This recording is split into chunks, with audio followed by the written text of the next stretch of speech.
Hi guys, welcome back to Comic Book Corner, and this is your host Spider Slayer. That's right guys, I am back from vacation, and what a better way to start off a video. Coming back from my vacation is doing the Walking Dead episode 12, Better Angels. Holy crap, was this episode awesome. By far the best episode yet. I must say it was great. The demise of Shane from beginning to end was excellent. Excellent, excellent, excellent. This episode was beautifully directed. My opinion, if you guys are comic book readers of the series, the way Shane dies in the TV show I thought was better than the way he dies in the comic book. This was such an excellent episode. I just don't know what they can do next, but basically it was, again, excellent. It was beautifully done. I love how Shane became a zombie at the end. I love everything about the episode. So with that being said, I'm going to recap the episode. I'll give you my thoughts as I go, and then we'll just conclude, okay? So let's get started. The first thing, it's the morning after Dale's death, and the group is basically having a funeral, and Rick is speaking on behalf of the group for Dale's death, because obviously in the last episode, which I didn't get a chance to do a full review on, is he gets his guts eaten out by a zombie, and these people, these characters now are just dropping like flies here. I mean, we lose Dale, we lose Shane, we lose Randel. I mean, they're just dropping like flies. Eventually, T-Dog is going to be a major character in this show because that guy just won't die.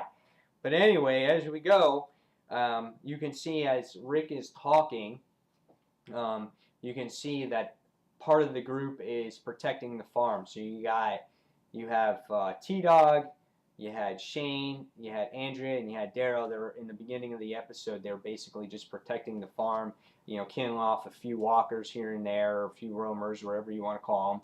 And they were just picking them off, and it was just hitting them with rakes and hitting them with shovels, and it was just awesome. And you can see the group, and this is the hardest hit death for them because they realize this is kind of, okay, this is more real. Sophia was one thing. This was a main member of their group, Dale. I mean, this guy was hit hard, and the group was taking it kind of hard. But right off the bat in the episode, we still see that Rick and Shane do not come eye to eye together. Sorry about that. I had a phone call. So Rick and Shane, they do not come eye to eye together. They're discussing the whole Randall thing. And basically, in the beginning of the episode, we also realized that the group now is moving into Herschel's house. They're all going to team up, facing the zombies in case they come. They're setting up assignments for everybody, so they're all trying to work as a team.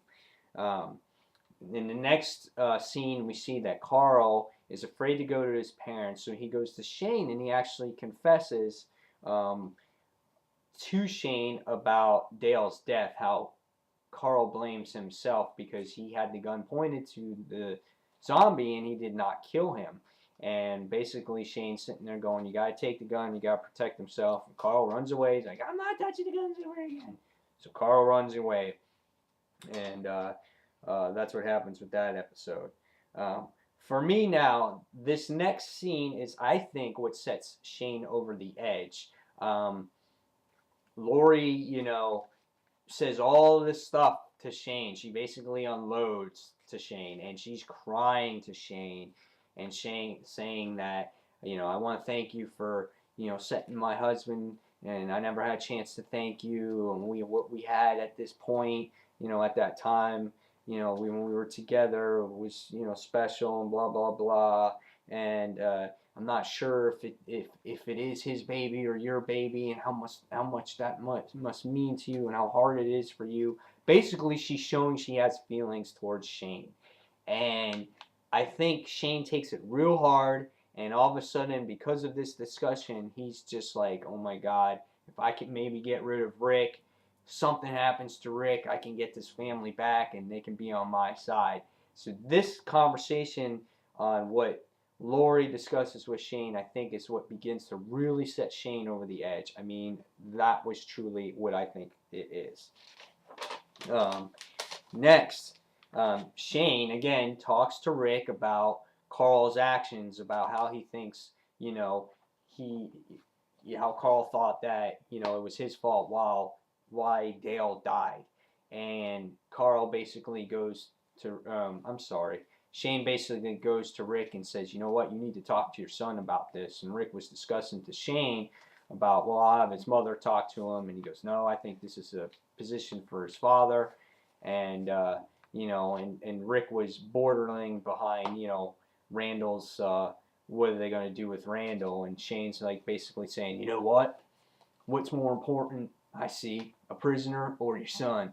And, you know, so I guess Rick comes into a realization later on in the episode, and then he does talk to Carl about that situation. But Shane was right there in that particular instance. I think it was more important to talk about this dramatic event that happened to his son than some stupid ass prisoner. So Shane was right there. I mean, Shane was absolutely right. In many ways, Shane is right. He's just losing his marbles. I mean, that's basically what it comes to. And he feels that, I think he just has such a great passion towards his family, and he wants to see Rick out of the picture. Next, we come across a real touching scene.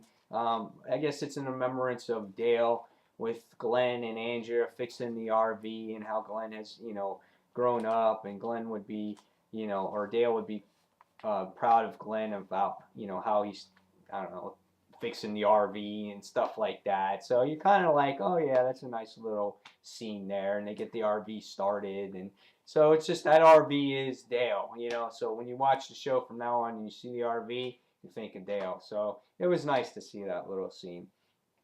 So like I said, Rick does come in contact with his son, and he discusses how everyone's going to die, how his mother's going to die, how he's going to die, other people are going to die.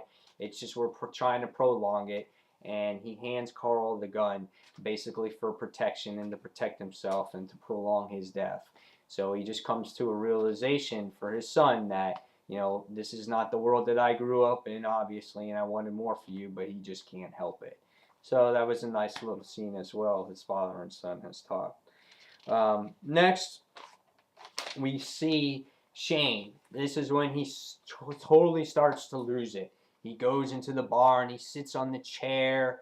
You know, he starts hitting himself in the head like this, and he takes the gun and he's going to point the gun at Randall. And he's like this, and then he sees how he's trying to escape, you know, the cuffs, and he's sitting there going, I think a plan is brewing. And all of a sudden you see, next thing is my man T-Dog gets his own little scene, his little action scene here, and he goes and he checks up on Randall, and he goes, Randall, you're free to go.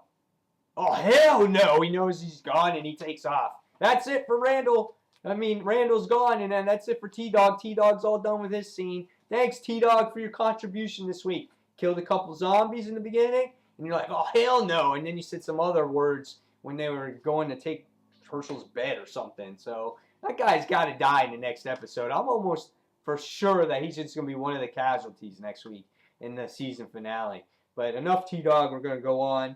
And so basically what happened is Shane takes Randall, and he kind of tricks Randall into saying that, you know, we're going to be on the same side, and, you know, tries to get Randall to confess about, you know, about where his group is and how far away it is, how it's like 5 miles off the road, and, you know, and how Shane wants to join his group, and he's tired of this group. So they start walking, and the next thing you hear is snap, and Randall's neck is snapped, and same with Shane at the same time, because he takes his head and he goes, "Blah!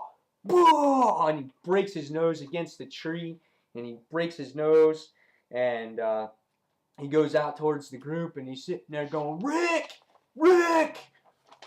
Randall's gotten away. He took my gun and he jumped me, and we gotta get him.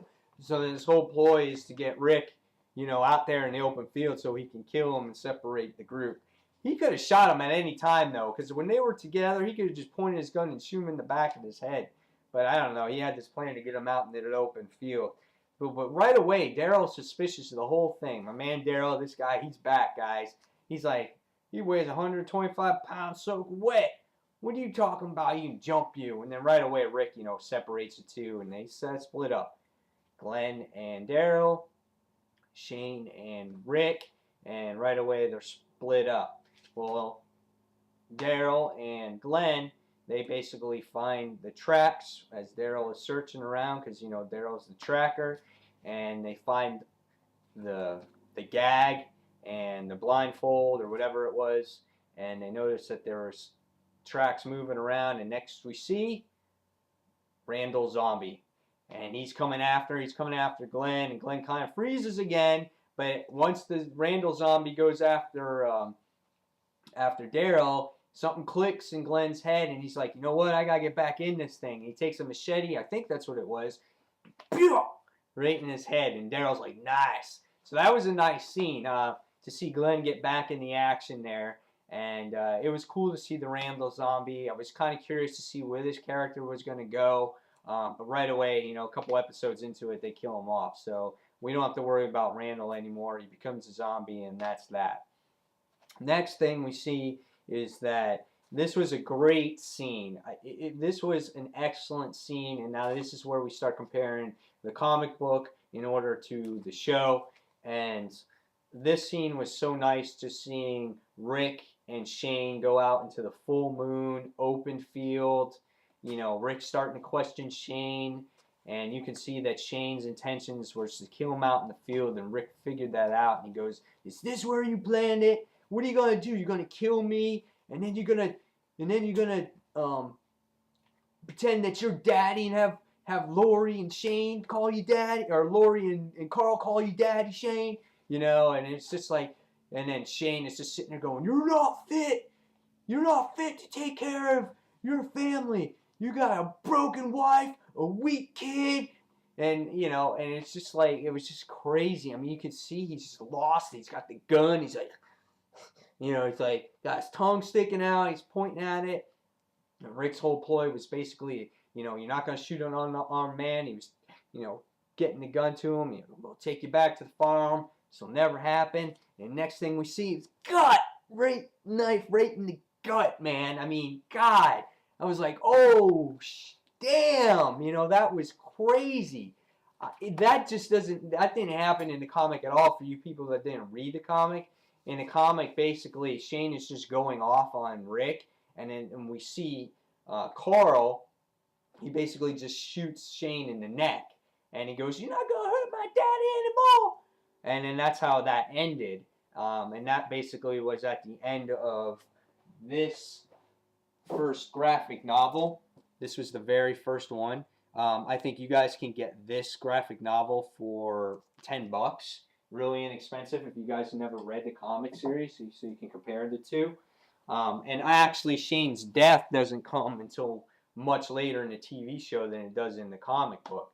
So basically, you see him gut Shane with the knife, and Shane comes to the ground, and he kind of is just sitting there going, "You did this to yourself. This was your fault. This is not my fault." And he kind of takes the knife and guts it a little further down, and then yanks it out, and you can basically see Shane. He just bleeds out, and he's just dead. And then here you can just feel the passion from Rick just pouring out. And this is at this point in the show, I'm just like, I felt sad, because how much Shane meant to Rick, and he gave him so many chances, but he had no choice, no more, because he was such a threat to this group, because he was losing it. He was more of a threat than the zombies, and it just had to be done.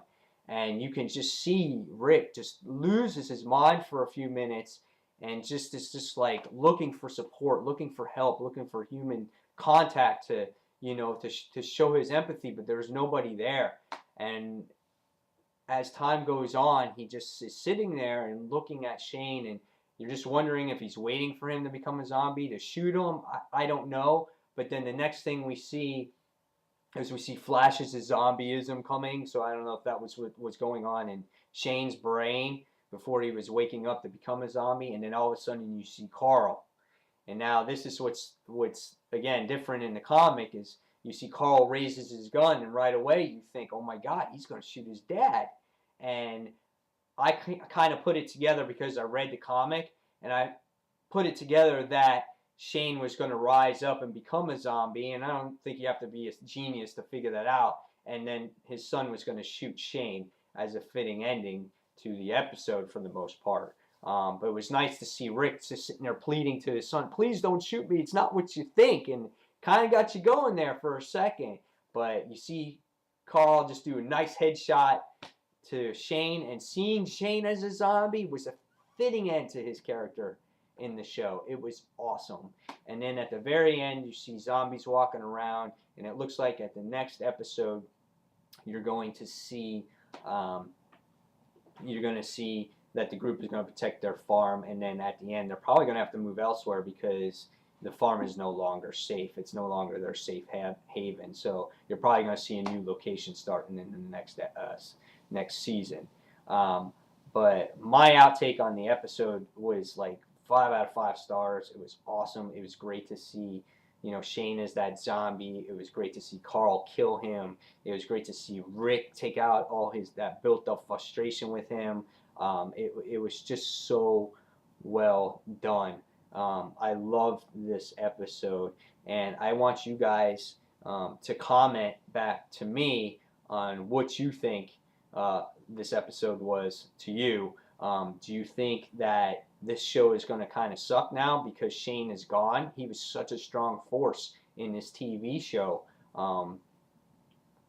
So who's going to take his place in that role? Who's going to rise up to continue to make this show good? Or is Rick going to be the main focus on the group now? We're going to see how his trials and tribulations go through in the TV show, how it does like in the comic book, because your focus is on Rick mostly in the comic.